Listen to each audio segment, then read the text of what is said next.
আমার বন্ধুগণ, ওই সাহাবী এসে কান্না বিজড়িত কণ্ঠে বলছেন, ইয়া রাসূলুল্লাহ, আমি আপনার কাছে এমন একটা বিষয় না আপনার সামনে আজকে হাজির হয়েছে। কি বিষয় বলো? হুজুর, আমার আব্বা তো মারা গেছে, কিন্তু মুনাফিক ছিল, আমি জানি সে খারাপ মানুষ, কিন্তু আমার জন্মদানকারী বাবা একটু মায়া তো হয়, একটু মহব্বত তো হয়। হুজুর, একটা আবদার করবো আপনার কাছে। কি আবদার বলো?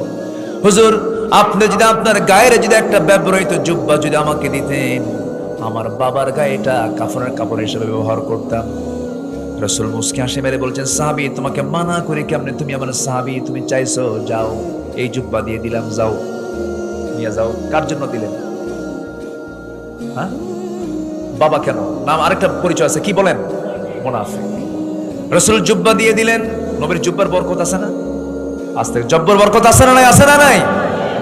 কি সম্মানজনক একটা জিনিস তাকে দেওয়া হলো।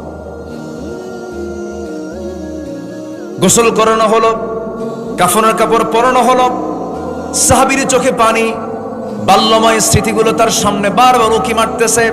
নবীর কাছে গিয়ে বলছেন, ইয়া রাসূলুল্লাহ, আমার বাবা কাট্টা মুনাফিক ছিল, খারাপ মানুষ ছিল, কিন্তু আমার তো জন্মদানকারী বাবা। হুজুর, একটু আপনার কাছে আবদার রাখবো। কি? জুব্বা দিয়েছেন, কাফনের কাপড় বানাইছে, হুজুর, আমার বাবার জন্য কি আপনি জানাজা পড়াতে পারবেন নাকি? চলেন না, একটু জানাজা পড়ায় দেন। আমার নবীজির ভিতরে কঠোরতা বেশি ছিল না উদারতা বেশি ছিল? রাসূল কি কঠোর ছিলেন না একটু নরম ছিলেন? নরম। কেউ চাইলে মানা করতে পারতেন না। আল্লাহু আকবার বলেন। আবার যখন তিনি কঠোর হতেন বিচারে, তাকে কেউ নরম করতে পারতো না। চুরি করে ধরা পড়ছে, নাম তার ফাতিমা। নাম তার কি? নবীর একটা মেয়ের নাম কি ছিল? ফাতিমা। তো এই ফাতিমাটা ছিল খুব বড় উঁচু বংশের মেয়ে, ধনী পরিবারের মেয়ে। চুরি করে ধরা পড়ছে, রাসূল বলছেন কোনো কথা নেই, হাত কাটো। ওমর ফারুক এসে বলতেছে, হুজুর, ও একটু ধনী মানুষ, মহিলা মানুষ, হাত কাটলে তো সম্মান চলে যায়, বংশ চলে যায়। হুজুর, দেখুন তো শাস্তিটা লঘু করা যায় নাকি? আমার নবীজির লাল চোখ হয়ে গেল আর বললেন, ওমর, তুমি যেরকম করবে এটা আমার আশা ছিল না। আজকে যদি ফাতিমা, এই ফাতিমা না চুরি করে, ফাতিমা বিনতে মুহাম্মদ, মুহাম্মাদের কন্যা ফাতিমাও যদি চুরি করতো, আমি রাসূল নিজে তার হাত কেটে দিতাম। যেখানে কঠোর সেখানে কি কঠোর। এখন সাহাবী বলতেছে, তিনি কি করবেন? চলে গেলেন, জানাজায় গেলেন। জানাজা শুরু করবেন, পিছন থেকে ওমর ফারুক আমার নবীজির কাপড় বারবার টানেন।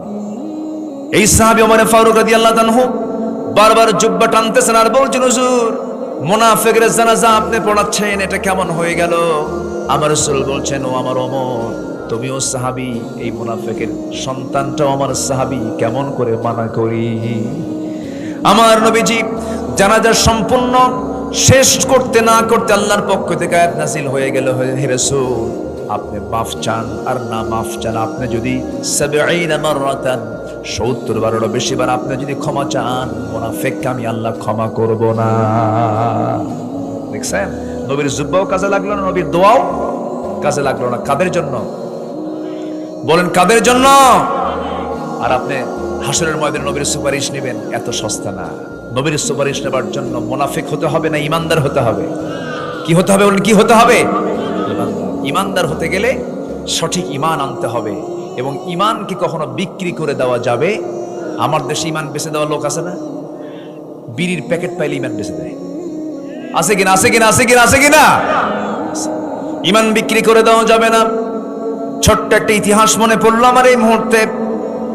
মক্কা এবং মদিনার ঠিক মাঝখান বরাবর বাড়ি একজন সাহাবী ছিলেন, ইয়াং মানুষ, নবীর কালিমার দাওয়াত পেয়েছেন, কালিমা গ্রহণ করে নিয়েছেন। মক্কা মদিনার ঠিক মাঝখান বরাবর বাড়ি। জন্মের পূর্বে বাপকে হারাইছেন, চাচার কাছে তিনি মানুষ হয়েছেন, বড় হয়ে গেছেন, ইসলাম কবুল করে নিয়েছেন। চাচার এখানে সংবাদ চলে গেল, ভাতিজা নাকি ইসলাম কবুল করে নিয়েছে। ভাতিজার নাম হলো আব্দুল্লাহ। কি নাম বলেন? আব্দুল্লাহ। সঙ্গে সঙ্গে বলে ফেলতেছে, চাচা, ও ভাতিজা, শুনলাম তুমি নাকি ইসলাম কবুল করেছো। সঙ্গে সঙ্গে বলছে, চাচা, আপনি শুনবেন কেন? আমি আপনাকে বলছি, আমি তো কালিমা পড়ে নিয়েছি, আপনাকেও কালিমার দাওয়াত দিচ্ছি, একসঙ্গে জান্নাতে থাকতে চাই। জোরে বলেন সুবহানাল্লাহ।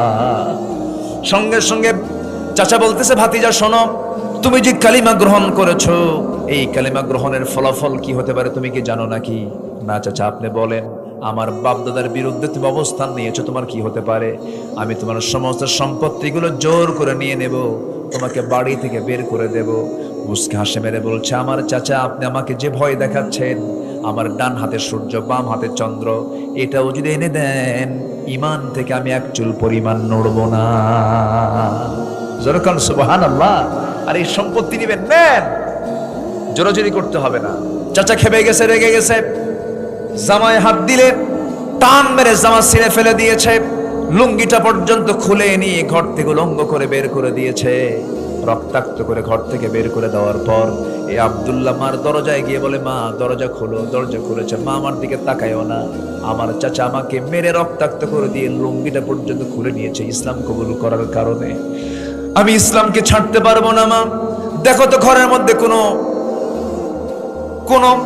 কাপড় চোপড় আছে নাকি? এক খণ্ড কাপড় যদি থাকে মা আমাকে দাও তো। একটা ছোট্ট চাদর দেওয়া হলো, সেই চাদর দিয়ে কোনো মতো সতরটা ঢাকলেন। সতরটা ঢেকে কোনো মতো মাকে বলছেন, মা পৃথিবীর কোনো দরবার ভাল লাগে না, আমার শ্রেষ্ঠ দরবার আমার নবীর দরবার। নবীর দরবারের দিকে রওনা করলাম। মা থাকো। শীতকাল, সেই সময় আরবের শীত থাকে হলো 2টা মাস থাকে শীত, 1.5 থেকে 2 মাস। এখন শীত শুরু হচ্ছে। মাসখানেক আগে গিয়েছিলাম, তখন 45 থেকে 50 ডিগ্রি সেলসিয়াস ছিল। এখন 1 মাস আর 1 মাস পরে শীত থাকবে, প্রচন্ড হাড় কাঁপানো শীত।